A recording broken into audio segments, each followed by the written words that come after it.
We are back, episode 2.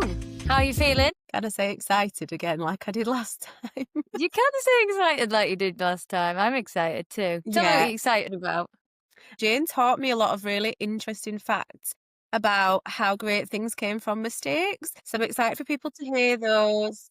I'm excited for that too. I think at one point my mouth was open, so I do apologise if you're watching this on a video, but we were very shocked. We were shocked. I also think there was some quite funny insights into how your mind works when said mistakes were shared that I think some of our listeners might enjoy. I agree. And when I watched this episode back, I was like, oh, that is very me. And I still would have the same answer. So I'm not sorry. No regrets. On that topic, Sarah, I went away and did a bit of research. So I'd like to share with you now a scientific mistake that led to a very well-known invention. Okay, you ready? Okay. Yeah, I'm the ready. invention is Velcro. Mm-hmm. Would you like to hazard a guess? How it was discovered, how Velcro was discovered? Yep. Is it something to do with like a shoe sticking to the floor?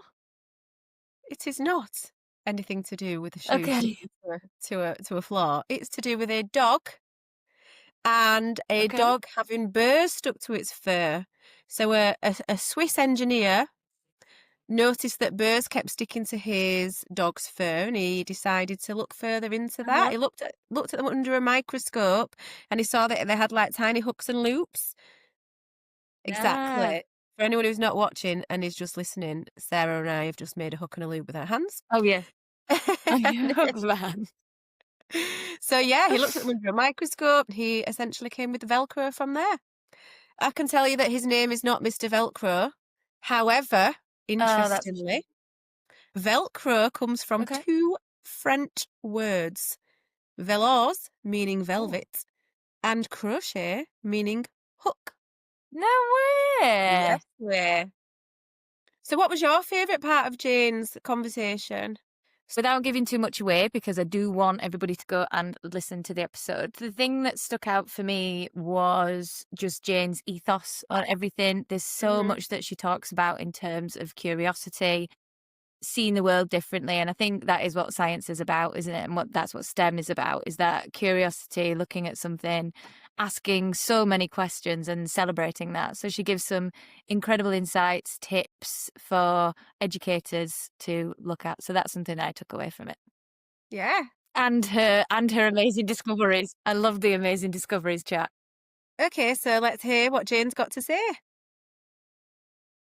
Hi, and welcome back to STEM Conversations, a podcast created to share stories, ideas, and experiences shaping science, technology, engineering, and maths. I'm Sarah, and I'm joined by my co-host Ash. Thanks, Sarah. Today we're joined by Jayne Quoiani, who's head of STEM at the University of Edinburgh's Centre for Open Learning, where she leads inclusive STEM pathways into higher education. With over 18 years of experience in STEM education, Jayne has worked as a teacher, curriculum developer, science engagement officer and lecturer. She works to remove barriers and empower learners from all backgrounds to engage confidently in STEM. Jayne, welcome. Hello! I'm very excited to be here. Thank you both. I'm looking forward to our conversation. We're excited to have you. In this episode, we are going to be exploring the theme of active participation and hands-on science. What it means in practice, why it matters, and how we can make it more accessible for every learner. But before we get into those big themes, Jayne, what have you been working on recently and what's exciting you most in your career right now? Well, I mean, right now, it's been a part of my career all the way along, but it's really about building inclusive pathways and authentic pathways, actually, into science at the University of Edinburgh. So over the past 2 years, a big part of my work has really been about identifying the gaps in STEM education, and particularly in Scotland, and trying to figure out what it is that prevents people from engaging with STEM, and in particular STEM at university higher education level. So very recently, I mean, in the last 4 weeks, we have just launched a new foundation pathway into the University of Edinburgh. Specifically, this is for students that haven't got the qualifications that are recognised by the university. So it's about, again, opening up opportunity for those students. At the same time, at the Centre for Open Learning, we have a big lifelong learning programme, and we have been redesigning that. Again, thinking about what is the pathway for learners that come onto that. And yeah, so there's the sort of the main things that I've been doing. I think if you were to tie it up in a bow, I would say all the projects I work on really focus on connection, connecting learners to science, connecting learners to opportunities, and to create a sense of belonging in higher education, whether you're a student or not. You know, we're a civic university. I think that sense of belonging is really important in science. And through a lot of these podcast conversations that we're having already, we've found this is a shared feeling across the sectors. Lots of people are talking about that sense of belonging and identity with it. And I think it's exciting, really, because we've still got a lot to do, but it's exciting to make science feel genuinely accessible for everyone. Absolutely. Yeah, I agree with that a lot. There's actually a little bit about the intersections as well, with how there's barriers to higher education, which is another intersection with STEM. You know, it's just like the double issue, and then there's all these other bits around it. Okay, so to get us started, I'm going to do something a little bit different today. I haven't done this before, so I hope it goes well. I'm going to play a quick game of higher or lower with you. Don't go well if I lose. I'm going to give you some statistics, and you just need to tell me whether you think the real percentage is higher or lower than the figure that I have given. You can do it with your thumbs if you so wish. Okay. So I will get my very important newsreader paper up here. Very official. So just as a caveat to this, these statistics are taken from a report published by eEducation UK, and they were looking at barriers to conducting practical science lessons. These findings were released in May 2025. Hopefully you've not read this study recently. I have not. Right. Wonderful. Let's see how we do, Ash. Let's go. So, statement 1. 55% of teachers surveyed said that the demands of delivering the curriculum doesn't allow them to deliver practical hands-on lessons. Is that real figure higher or lower than 55%? So the demands of delivering the curriculum doesn't allow them to deliver practical hands-on lessons. So you've both gone with higher. I'm afraid No, you're wrong. It is, in fact, no, I'm not. The real statistic is lower. It is 44% of teachers spoke specifically about the curriculum demands. Well, so no points there. But I'm really shocked by that. In a happy way, because that makes me think things are changing. Okay. I've picked these specifically, these themes, because I know that we're going to unpick them in the episode. Statistic number 2. 61% of teachers surveyed said that it was difficult to schedule hands-on practical work due to time pressures. Is the real figure higher or lower than 61%? Okay, you've both gone higher again. I'm afraid you're wrong. You're taking the mic. I'm not. I want to know what incredible schools these teachers are from, where they're feeling so supported to be able to do this. So the real figure is 37%. It is surprising, and because Jane and I thought it was higher for both of those figures now don't seem a problem, but they're still too high, aren't they? I just think we both expected them to be higher than they are. Okay, number 3. Okay. Yeah. 27% of teachers said that the behaviour of students makes it difficult to deliver hands-on practical science lessons. Is the real figure higher or lower? So 27% of teachers said that the behaviour of students makes it difficult to deliver hands-on practical science lessons. Is the real figure higher or lower? I'm going to go lower for that one, actually. Can I be really You're honest? Go lower? I feel like I'm now psychologically trying to play the game, and will there be 3 lowers in a row? Surely not. You can't do that. You can't cheat. I can. Yeah, I know where Ash is coming from. Okay. So, by the power of psychology, Ash is correct because it was higher. So it is 33%. So well done for that I'm going to point. go and look at that report. I'm interested to know who they were asking, where they were asking. Was it self-selecting, people going forward? I'm going to go delve into that information because Yeah. it's potentially really exciting and really good. It gives me the sense that there's changes Yeah. going on. Well done, Ash. I Thank failed. you. Which I'm okay with. So now we're settled, let's start talking about practical work. We know that many teachers struggle to make practical work truly purposeful. What does that mean to you, and how do you approach it in your own practice, Jayne? Well, so I come from a science background, so I studied biology at university, but I would say that's not what makes anybody a scientist. I think it's actually a mindset. So as a young girl, I was really just naturally curious. So practical work when I went into teaching just always felt like a natural thing to do for me. The one thing I would say about practical work is really about intention. It's about why you're doing it. And I think that's a really good place to start with. A thing to keep in mind is that practical work is about bringing the learning to life. And it's a real chance for it to be very multisensory as well. So learners can feel it, they can see it, and that helps them make sense of it. So I like to suggest that teachers reframe practical work from the idea of doing an experiment to creating a science experience.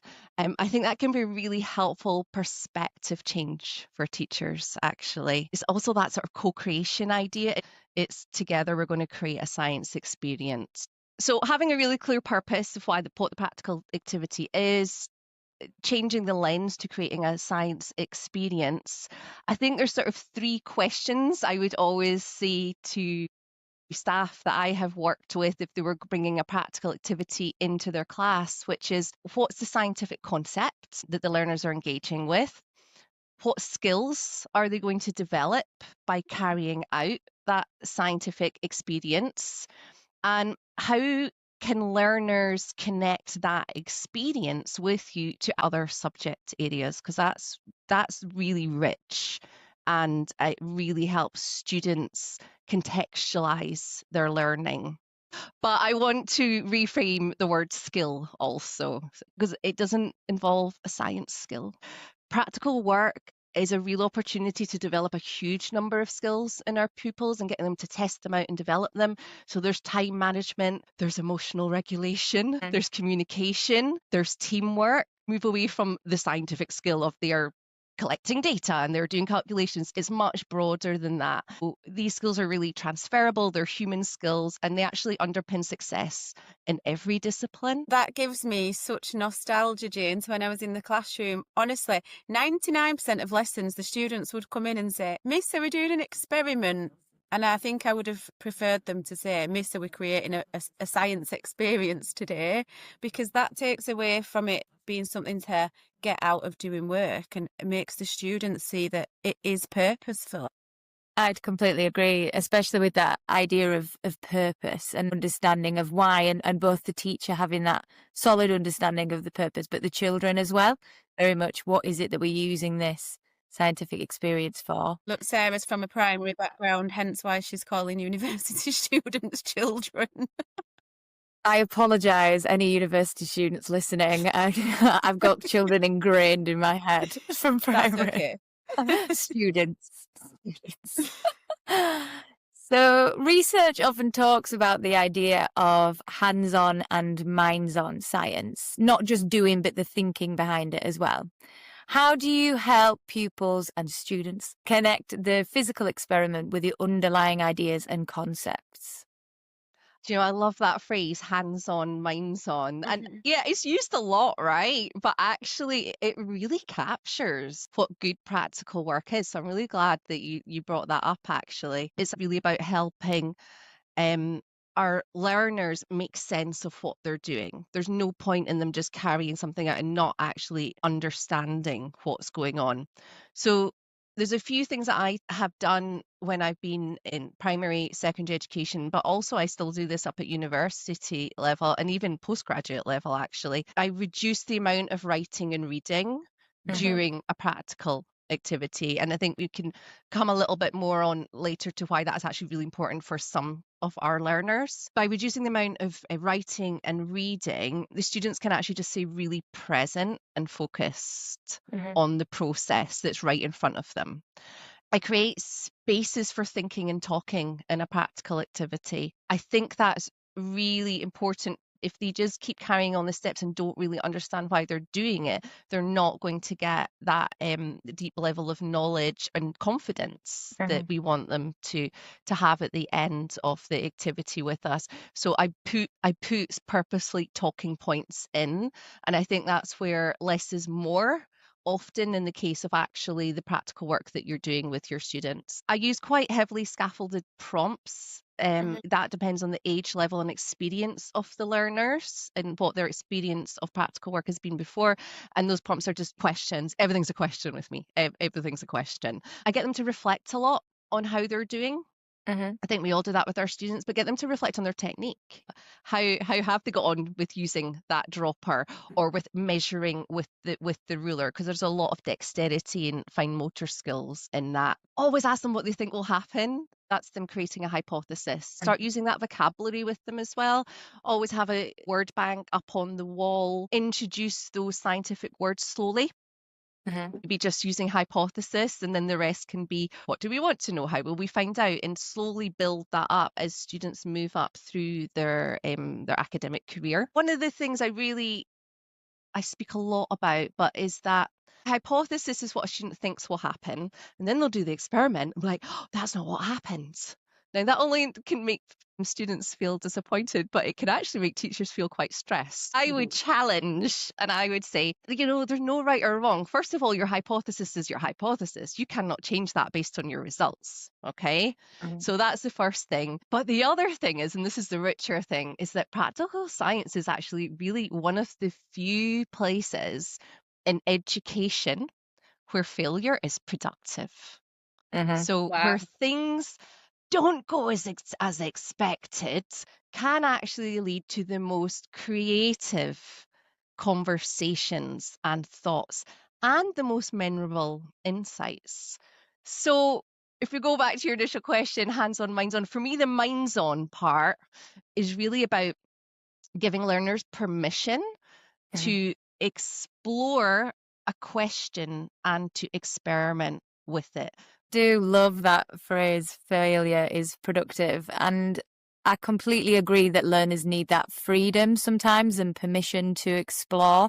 Are there any ways that you think that science leads or senior leaders could support teachers in building the confidence to truly give that permission for that productive exploration and experimentation? Yeah, that's a really interesting question, actually, because it's quite a lot to just say to a teacher. Like, I think particularly some of our newer teachers. Exactly. Oh, don't worry, if it goes wrong, no problem. Fine, it's fine. It's fine, don't worry. But that can create quite a lot of anxiety. So I think there are actually quite a lot of really powerful things that leaders and more senior teaching staff can do. And that is to create a culture where failure isn't just tolerated, at best, but actually valued as part of the learning process for both students and staff. I'm going to add in there. I think it's about encouraging a learning community to be experimental. And if we think of what that could potentially look like for a group of teachers within a school, for example, as being experimental with different pedagogies, with different curriculum design, with different classroom setup, with different classroom management strategies. It's also giving each person the grace to know that not everything is going to work perfectly the first time.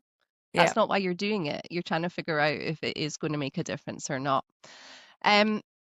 A practical way to do this would be, I would suggest within schools, supporting teachers to carry out really small scale action research projects.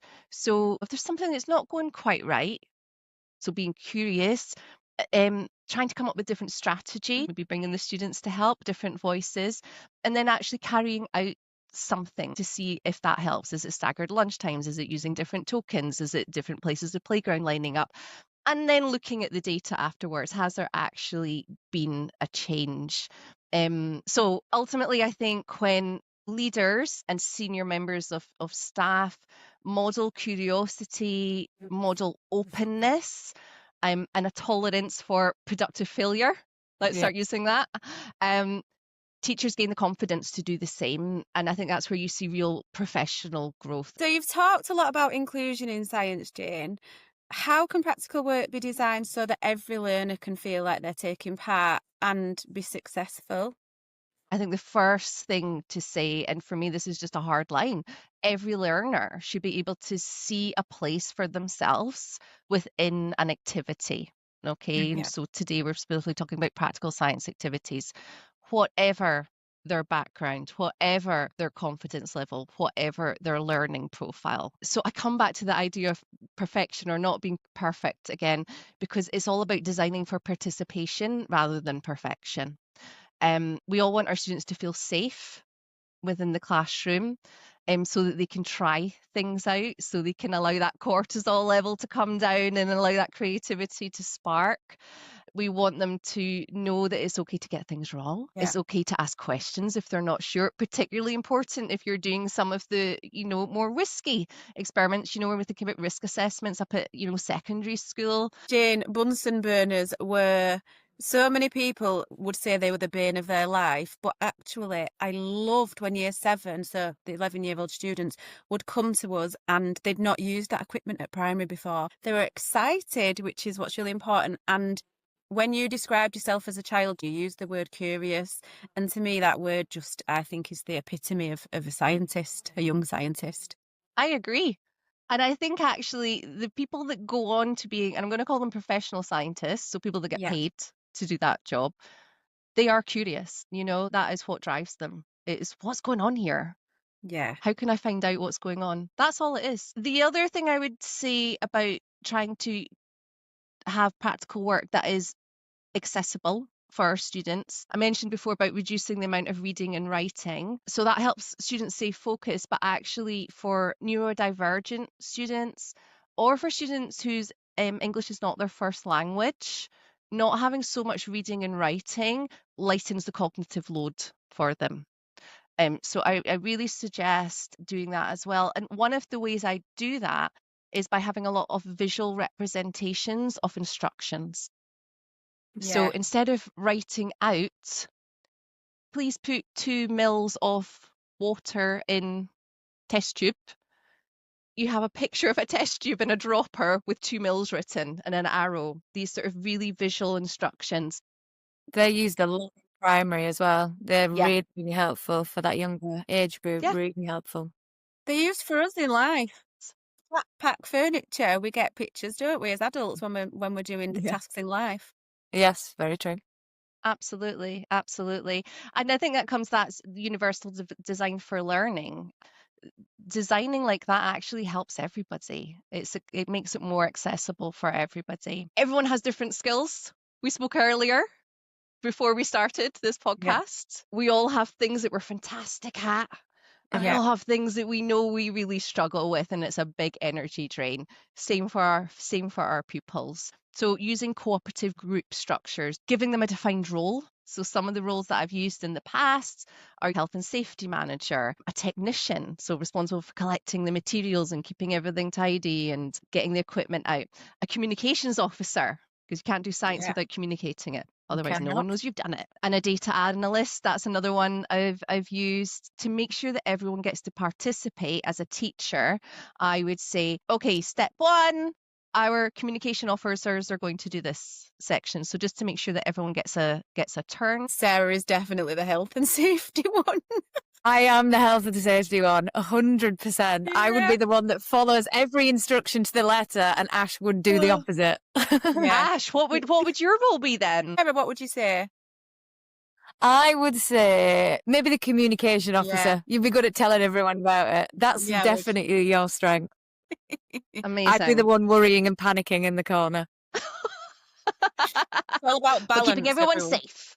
but keeping everyone safe. Exactly. The other thing I would like to mention about making sure that the experiences in STEM that we create are accessible for everyone would be really thinking about how scientists are represented in your classroom. So you might have presentations, you might have videos, you might have beautiful boards, down your hallways. But think about, what are the images you're using? Yeah. We're Yeah. often, you go to clip art, let's get an image of a scientist. Mm-hmm. Even if as I say that word, scientist, what is the initial thing that comes up in your head? Yeah. Don't feel bad about it, right? Male, white It's hair, our lab coat. unconscious bias. Yeah. And it's there because it gets us through life. We make quick judgments and that gets us through life. So don't feel bad about it. However, we need to start challenging that more, because what I hope is that our younger generation, when they think scientist, they're thinking of someone that looks like them. Mm-hmm. Yeah. Different genders, different ethnicities, different backgrounds, different abilities, whether it be mental or physical abilities. And actually that challenging stereotypes is something that can be done in every science lesson. I really think that when learners can picture themselves as actually being part of the scientific community, practical work, it becomes not just accessible, but actually becomes aspirational. Yeah, what you're saying about representation, that was the driving force for Sarah and I coming up with this podcast in the first place, because there are so many underrepresented groups everywhere, as you say, but we were reading some quite troubling statistics in STEM, and we just wanted to amplify those voices, because ultimately if people feel like they belong in any space, they're more likely to dip their toe in it, aren't they? So Yeah. I mean, not everyone's going to become a scientist, and that's fine, but everyone should be science literate, because Yeah. that's what we need actually to go through our lives, right? Mm-hmm. To understand the world, to understand what is happening around us, that is a core purpose, well, for me anyway. Yeah. So we've talked about then the idea of inclusion and belonging within science, how we can engage all learners within that. But we know all of us are teachers. We have been there in the classroom. There are real barriers to practical work as well. So Jayne, what do you see as the biggest challenges that teachers face when it comes to running purposeful practical lessons? Yeah, so I've worked quite a lot in this area because of being a teacher, but also having gone into hundreds of different schools around Scotland, working with teachers internationally from lots of different areas as well. The barriers are very real. I mean, despite our little higher and lower status quos at the beginning, I think one thing to take from that, things are maybe improving, and I'm really delighted to say that. But let's not take our eye off the ball, because there was still a significant percentage of people that didn't answer positively, that said they didn't have enough time in the curriculum, that they didn't have enough resource. I remember when I was teaching, you remember those 7:30 a.m. dash to the supermarket because you'd forgotten to buy bicarbonate of soda and vinegar and food colouring, and they don't have the blue. Oh, it's real. So time is probably the most common challenge. That's real. Going back to what I said before, I think reframing practical work from doing an experiment to creating an immersive science experience can take the pressure off a little bit. Science is not just about squeezing in a demonstration. It's about using practical work purposefully. So I would often suggest, looking across the curriculum and asking, which concepts could my learners grasp more effectively through doing? It's the preparation for practical work, and the tidy up can take a lot of extra time for teachers, and people often go and they come in early and then they don't have a lunch break, and that's not sustainable in any form. Build setup time and clean down time with your students. that is part of being a scientist. I just myself did spend a lot of time tidying up equipment and sorting out equipment and putting it back in the science cupboard. Yeah, and then it broke my heart when I opened it the next day. That is what I did, but it's a really nice idea to reflect on it like that. Yeah, yeah. Is really important. Again, at university they have to do that as well. You know, if I go around and I see a lab bench that's messy, I will call them out on it. You can't be certain of your results, you know, if you are working with, you know, messy desks. The wrath of Jayne. The wrath of Jayne. No, you can see it, can't you?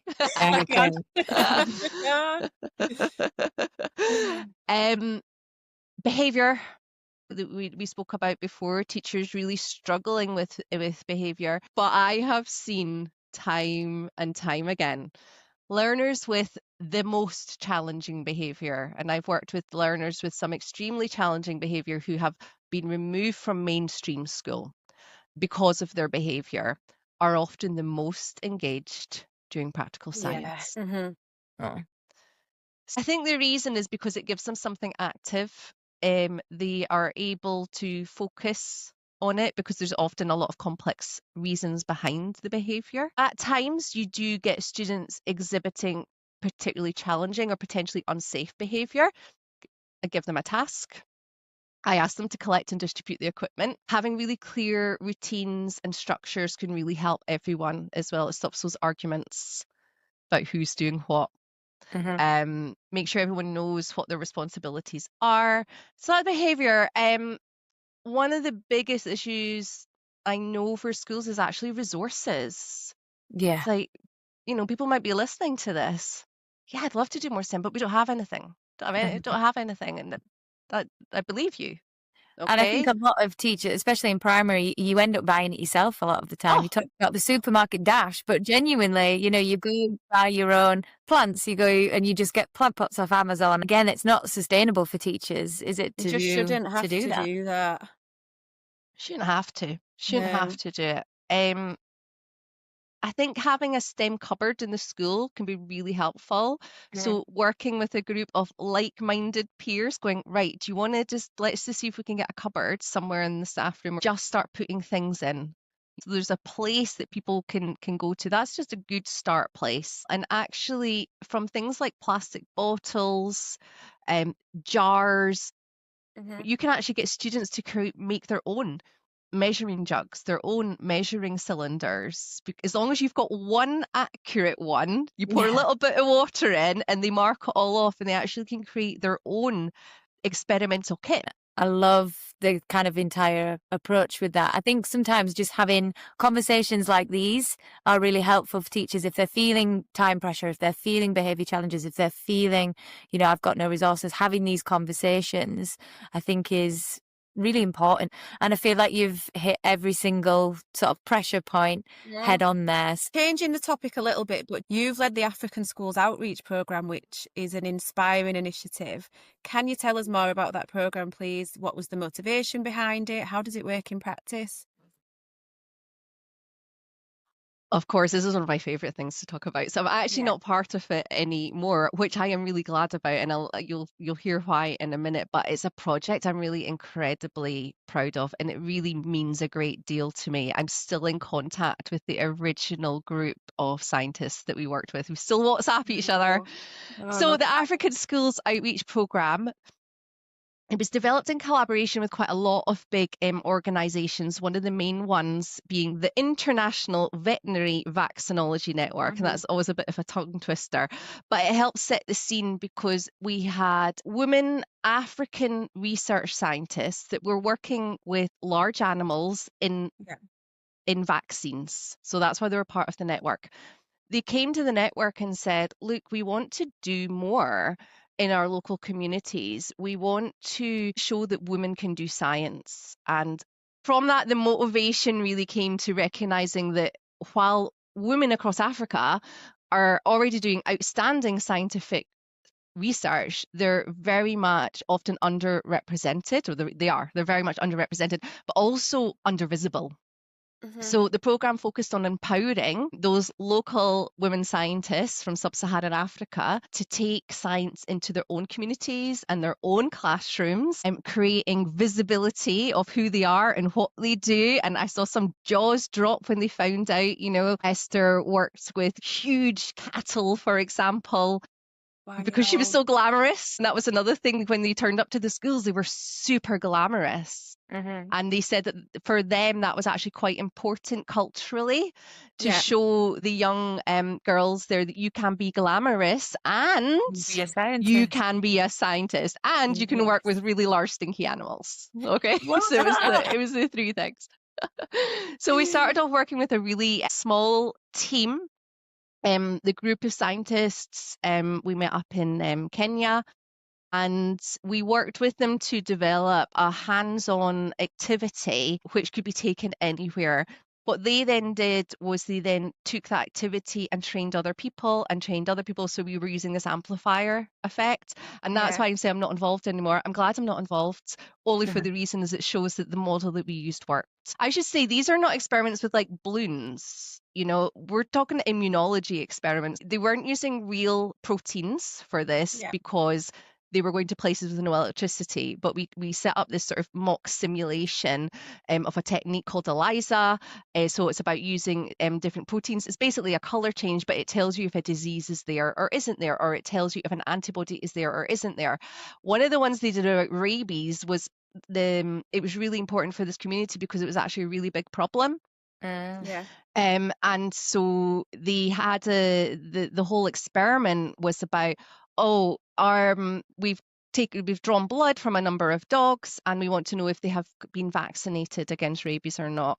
So it really helped with that public health messaging as well. I mean, one of the most beautiful images I saw was from the Masai Mara. So one of the scientists, she was living in Nairobi, but she was originally from the Masai, and she went, I want to go back up to my old school. And she went up. And we're talking about schools that are built, with natural materials, very minimal equipment, no whiteboards, no electricities, but the level of engagement, the creativity, seeing the students there, just incredible. And I should say, they trained men for this as well, but the women always led it. And that was one thing we said was important. The women always led it. So for me, one of the best examples of how it is for me, one of the best examples that I have been involved in that shows that practical science doesn't depend on expensive equipment. For me, I feel like that puts so much into perspective because I am so keen and so passionate about that 26% of women in STEM being higher. But the reasons I'm so passionate about it are for a bit of balance. Whereas this project is more in rural areas where there's perhaps not as much education or the budgets for things. It's not even just about balance, it's about potentially saving lives. I could hear you talk about this project all day, and it's just a brilliant reminder, I think, that science is about people and not expensive equipment. Yeah, completely agree. It's about people. Yeah. So Jayne, I'd say that a really big sort of theme that you keep going back to is confidence for pupils and for staff, for teachers, for lecturers, etc. How would you advise people sometimes to just sort of embrace that messiness in like a confident way? Yeah, I mean, there's two different ways you could look at that question, right? Because real science is always a bit messy. Yeah. So physically messy, depending on what you're doing, but also a bit messy in that there's not always going to be a concrete yes, no. A black white answer is going to be this grey, and so that can feel messy and just as uncomfortable as having, I don't know, salt and water spilled all over your classroom floor. So there's two forms of messy there. I think you kind of have to embrace it. It goes back to that changing of a transformation of potentially the culture in school, but even just we can't control the uncontrollable. We can't control what happens around us, but we can control or challenge ourselves to control our own mindset. We want them to get a result, but they're real experiments. They're sometimes looking at their own genetics, for example, doing PCR, polymerase chain reaction. It's basically photocopying DNA. It's fantastic experiments, beautiful. But sometimes it doesn't work because they've made a little mistake along the way. And I always go to those students and I say, well, you have probably had the most real experience of what it's like to be a scientist. And they go, what do you mean? I was like, do you know how often that technique doesn't work? What would you do next? If you could come back here tomorrow, what would you do? So again, it's reframing. You can still look to the person next to you and see what they have done and what their results are. And that's what we would do as scientists. We would look in academic papers and find out what other people have done. Yeah. The other thing I would say is actually some of the most important discoveries that we have that we use in our everyday lives, like around us just now, have come out of mistakes, have come out of mess, like genuine messiness. Do you know Post-it notes were a failure? Tell me more. They were trying to make a glue, like a proper glue, and they used it and they thought, well, it's not sticky enough for what they need. And somebody had gone into the room where this was being made and they thought, oh, I could use that as a little bookmark. So Post-it came from. You know, some of the other, like this one made like true messiness, right? So imagine you're working in a lab. At this lab, you're working on radars and you've got your Galaxy chocolate bar in your pocket. You know how we all want our little 4 o'clock chocolate. I am there. Little Galaxy chocolate bar in your pocket, and you go out and you notice that it is completely melted. It's covered your lab coat. What would your reaction be? Fuming. Oh, I was going to say I'd eat it from my lab coat. Oh, I knew you were thinking that. Quick, lick it off. I was going to say I'm going to eat it anyway from my lab coat. I would lick it out of my lab coat. That's what she was this thinking. did happen. So there was a guy called Percy Spencer. He was an engineer. He was working on radar. He noticed it and melted, and instead of eating it out of his pocket, melted, Sarah. He went, oh, that's interesting. I wonder why that happened. That's how the microwave oven was developed. Do you realise that the microwaves coming off of that? Yeah. Wow. I would have missed the microwave. I thought this story was a lived experience from you, Jayne. I thought you were going to say it wasn't a lived experience. No. So ice lollies.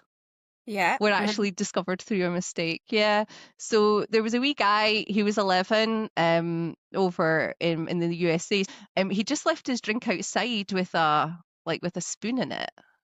And he went out the next day and it had frozen. He thought, oh, and he started selling them to his friends in the neighbourhood. He's only making money off that in the winter. Also triggered me back to a time where I can assure you I did laugh at my own mistakes when I was teaching. I think I was just showing off a little bit, putting potassium in water with the glass screen, and it inevitably flew back and burnt a hole in my blouse because I put far too much in front of the crowd that I was showing off in front of. And I actually think now I should have just tapped into the curiosity. I was just laughing like, aha, that's funny, silly me.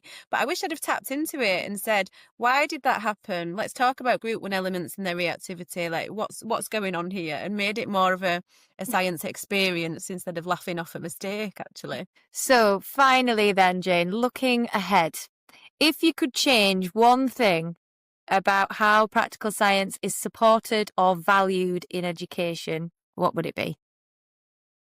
Oh, big question. Big question. Big finisher. It's why we're all here, right? It's why we do what we do. I think it would be about how we value practical science. Because it's not valued nearly as much as it should be. I think too often it is treated as an optional extra, as a reward, rather than actually as a central part of how learning happens. Going back to what we spoke about earlier, all the different skills that we can develop, that platform space that we can use to foster curiosity and critical thinking and collaboration and communication and innovation. These are all skills that young people need to thrive in our world. I think for me, you've perfectly captured why practical science isn't that optional extra. It's the absolute heart of learning. So to end our conversation, Jayne, we like to give our listeners a key takeaway from each episode. What's one idea, perspective or piece of advice that you'd like people to carry with them after this, please? Well, since we're talking about active practical science, it's clearly going to be something to do with that. Can I set a little challenge? I'd Yeah. love for to your know. listeners. Go on. All right, okay. Please do. This is what I would love. This is what I'd love. Come on, for Sarah and Ash, okay? I'd like you to do something practical. I would do something a little bit messy. It can be simple, right? Wow. Don't, Okay. I think perfectionism can often hinder us. We think, oh, we're not ready. I don't quite have everything. Doesn't matter. Flipping Yeah. a coin Mhm. can be a science experiment. Mhm. Grabbing some water and some sugar and some salt can be a science experiment. Grab a picture and, post it out and share it. I don't know how people can contact Sarah and Ash, but it would be really great to see. Can I tell you a little story, actually, Yes. before we go? But I just think this story always really made me giggle. But I was so happy the teacher came to tell me. I was regional champion for the Great Science Share. Shout out to the Great Science Share. Really recommend people go get involved in that. And we were working with her and her teachers and therefore all of her students. And we had got them to do a science experiment where it was just yeast and sugar and warm water, and then just yeast and water in the other one, and put a balloon over it. And the idea was to show that yeast are living, that they produce carbon dioxide and all this kind of thing. She came to me and she was a little bit nervous. I'm like, what's up? And she's like, can I run something past you? Yeah, sure. Said, well, the kids in my class got really into the experiment and they started asking, what other things make carbon dioxide?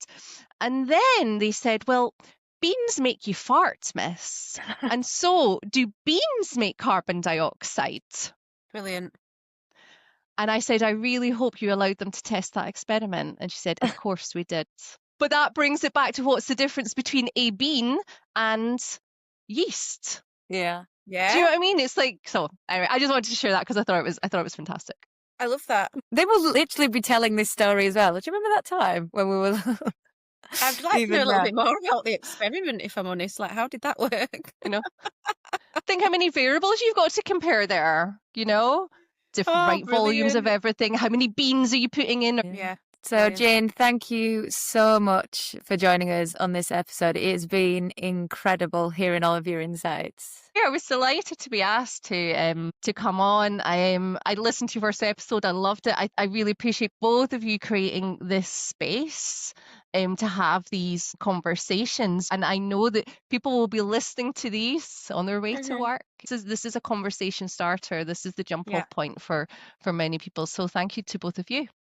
And thank you to everybody listening as well. And don't forget to follow STEM Conversations wherever you get your podcasts, and join us next time for more stories and ideas shaping science, technology, engineering and maths.